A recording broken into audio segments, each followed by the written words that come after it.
بسم اللہ الرحمن الرحیم۔ اسلام میں حصول علم کو بہترین عمل قرار دیا گیا ہے۔ اللہ تبارک و تعالی نے سب سے پہلے پڑھنے اور علم سے اپنے کلام کا آغاز فرمایا۔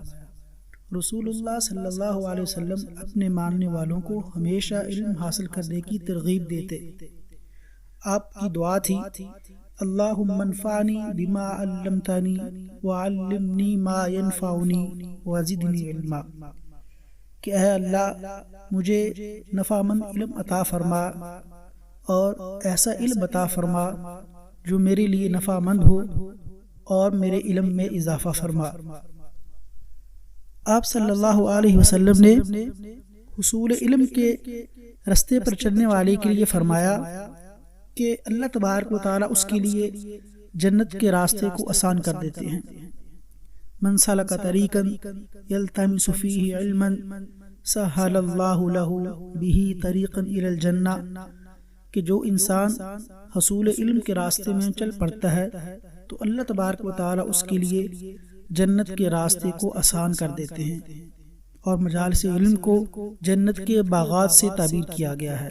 آپ علیہ السلام نے فرمایا، جب تم جنت کے باغات میں سے گزرو تو کچھ لے لیا کرو۔ کسی نے عرض کیا کہ جنت کے باغات کیا ہیں؟ فرمایا، علم کی مجالس۔ حصول علم کے رستے کا مسافر حقیقت میں اللہ کے رستے کا مسافر ہے۔ حدیث میں آتا ہے، رسول اللہ صلی اللہ علیہ وسلم کا فرمان ہے، من خرج فی طلب العلم فہو فی سبیل اللہ، جو علم کو حاصل کرنے کے لیے اپنے گھر سے نکلتا ہے وہ اللہ کے راستے میں ہے۔ اور علم حاصل کرنے کے لیے جو انسان اپنے گھر سے نکلتا ہے، فرشتے اس کے قدموں میں اپنے پر بچھاتے ہیں۔